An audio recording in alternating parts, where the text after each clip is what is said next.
Caribbean is home to some of the most beautiful undersea life in the world, and being situated right in the middle of the massive Mesoamerican Barrier Reef System, the island of Roatan off the coast of Honduras is a premier snorkeling destination.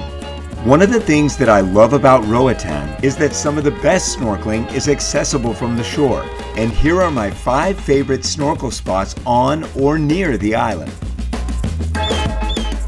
First up, let's dive straight into the waters of West End. It's right there in town and the perfect place to start your Roatan snorkeling adventure.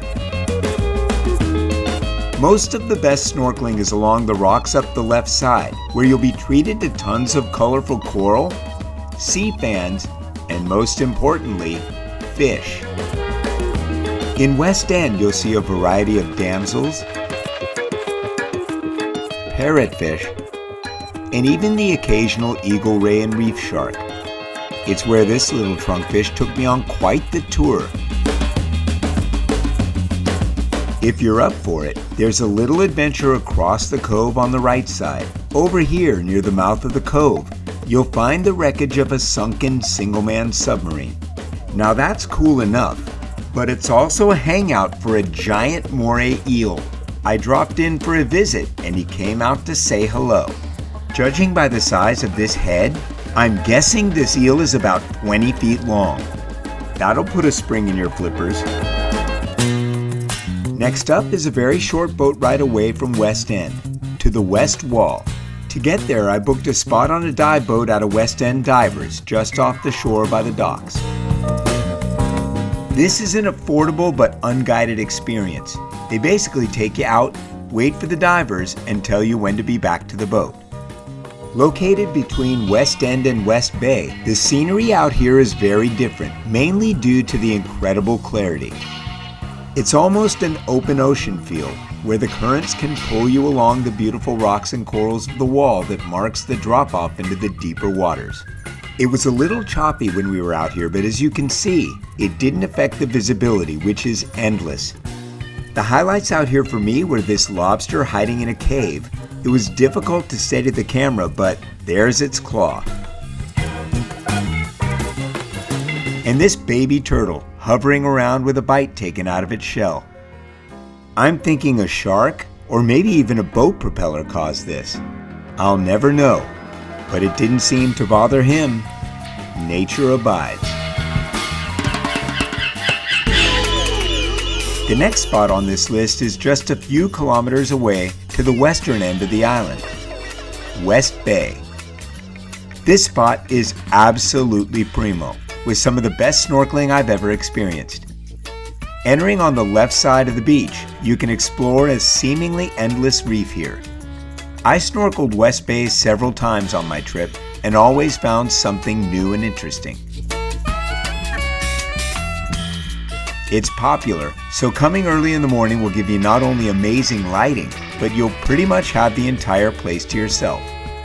One of the great things about this spot is that there are both shallow and deeper sections, which attracts some larger fish, like this huge 3-foot parrotfish, the biggest I've ever seen.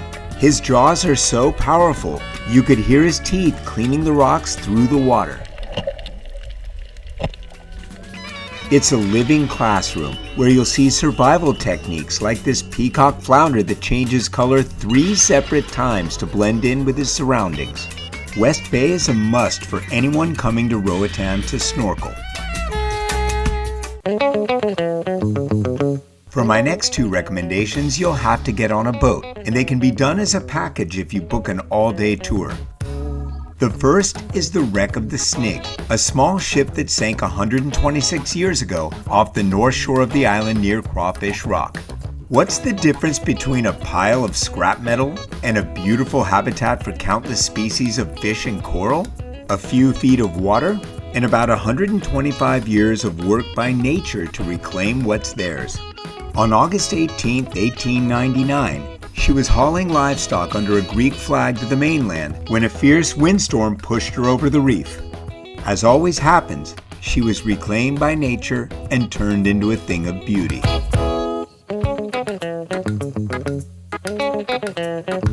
For Anyone wanting to explore up close the undersea world's reclamation of man's machinery? Well, here it is. The last place on the list is a real seagoing adventure to reach. It's called Pigeon Cay. From the wreck of the Snyg, we headed along the shoreline, through the mangrove forest, and past the east end of the island. And when you finally get your first glimpse of the tiny speck of pink sand in the middle of the Caribbean that is Pigeon Cay, you know you've gone off the grid. I had a little different image in my mind when I thought about Pigeon Cay, especially when you look on the map and it's a nice significant little spot. This is a tiny little spit of land out here, and I have snorkeled around little atolls like this before, and it's usually pretty good, so looking forward to it.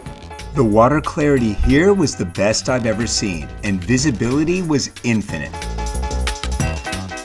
The coral at Pigeon Cay is spectacular, and there's a ton of fish here.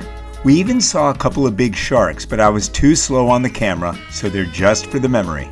It's nice to have a place like this all to yourself, and it's so remote. Chances are you'll have that if you make this trip.